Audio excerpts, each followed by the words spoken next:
Yo les duelistes, c'est Dracominix. Aujourd'hui les amis, on se retrouve pour un tout nouveau deck profile. Souvenez-vous, il y a quelques jours, quelques semaines, je vous avais présenté un deck profile directement burn avec oiseau furtif, etc. J'ai oublié de vous montrer en fait ce que j'avais en stock potentiel pour modifier le deck comme bon me le semblait. Alors voilà, vous voyez, j'ai 3 soldats du feu, 3 dynamites DD, j'ai une 3ème effet secondaire, j'ai décharge de pioche, j'ai 3 fous du feu, j'ai un 3ème oiseau furtif en allemand, Koalades, un 3ème, et j'ai aussi en stock une princesse de Tsurugi, une princesse du feu, chemin de la destinée, chambre ténébreuse du cauchemar, faux pas, une 3ème limite zone B, la bombe tombale, un métaverse et barrière de terrain pour jouer avec la mine mystique. Voilà.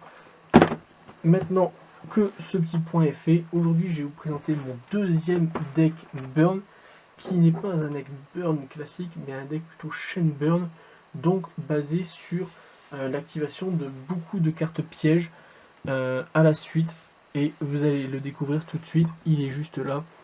Mais d'abord, on va commencer par les monstres, donc les monstres de protection tout d'abord, avec 3 penduliers de combat cette fois-ci.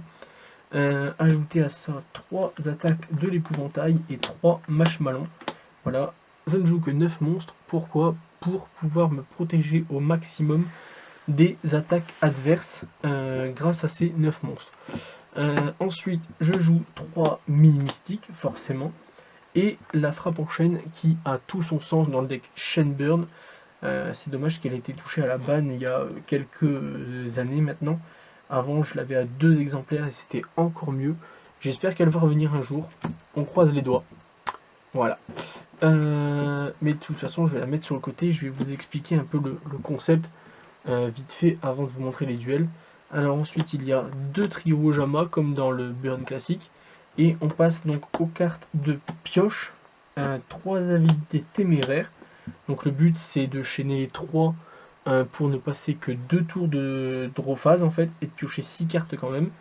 Ça je vais les mettre de côté. 3 jarres de cupidité, voilà, 3 cadavres de Yata Garatsu, et à cela vient s'ajouter 3 fortunes accumulées.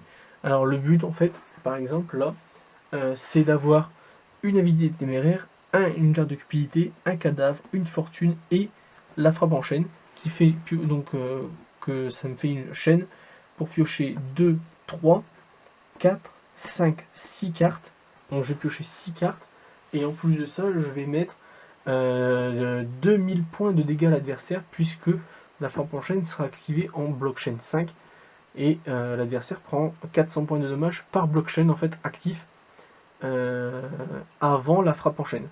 Donc voilà, le but en fait c'est vraiment de chaîner un maximum de cartes pièges et ensuite d'activer frappe en chaîne. Ensuite, c'est dommage qu'il n'existe pas encore de cartes pour pouvoir récupérer les cartes magie dans le cimetière, mais bon.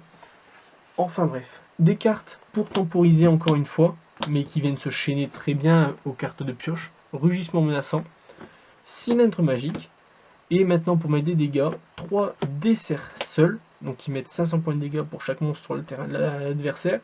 L'explosion secrète que je vous ai déjà expliqué, le tonneau secret, et pour terminer, de cesser le feu. Voilà. Hey, si cette vidéo vous a plu, n'hésitez pas à vous abonner et à activer la cloche de notification. On se retrouve très bientôt pour une prochaine vidéo, mais en attendant, n'hésitez pas à nous rejoindre sur tous les réseaux sociaux qui sont dans la description. Allez, ciao tout le monde!